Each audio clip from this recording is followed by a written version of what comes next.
តើកោះត្រល់ធ្លាក់ទៅក្នុងការគ្រប់គ្រងរបស់វៀតណាមដោយរបៀបណា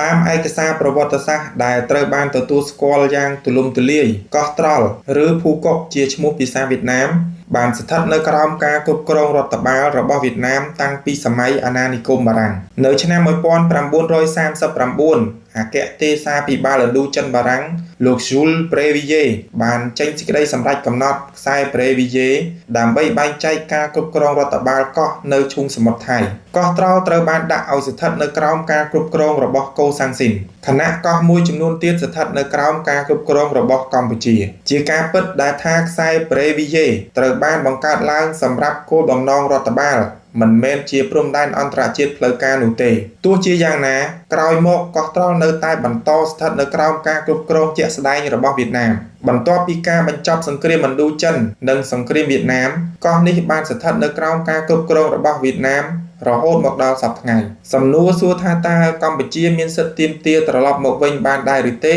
តាមទ្រឹស្ដីច្បាប់អន្តរជាតិអនុញ្ញាតឲ្យរដ្ឋណាមួយលើកឡើងនៅការទាមទារទឹកដីប្រសិនបើមានមូលដ្ឋានប្រវត្តិសាស្ត្រឬច្បាប់គ្រប់គ្រាន់ប៉ុន្តែនៅក្នុងការអនុវត្តជាក់ស្ដែងស្ថានភាពរបស់កោះត្រល់មានភាពស្មុគស្មាញពីព្រោះតែវៀតណាមបានគ្រប់គ្រងកោះនេះជាបន្តបន្ទាប់អស់រយៈពេលជាយូរមកហើយសហគមន៍អន្តរជាតិទទួលស្គាល់ថាកោះនេះស្ថិតនៅក្រោមអធិបតេយ្យភាពរបស់វៀតណាមកិច្ចព្រមព្រៀងនិងឯកសារព្រំដែនជាច្រើនរវាងកម្ពុជានិងវៀតណាមនៅក្នុងសម័យក្រោយបានអនុវត្តដោយផ្អែកលើស្ថានភាពដែលវៀតណាមកំពុងគ្រប់គ្រងកោះនេះរួចទៅហើយរដ្ឋាភិបាលកម្ពុជានាពេលកន្លងមកនិងបច្ចុប្បន្នមិនបានដាក់ពាក្យបណ្ដឹងជាផ្លូវការទៅកាន់តុលាការយុត្តិធម៌អន្តរជាតិ ICJ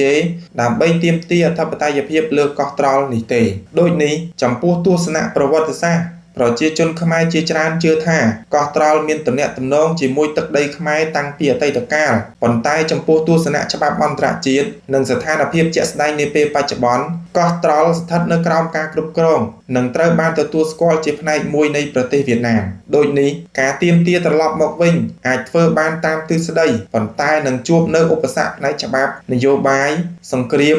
និងការទទួលស្គាល់ជាអន្តរជាតិយ៉ាងខ្លាំង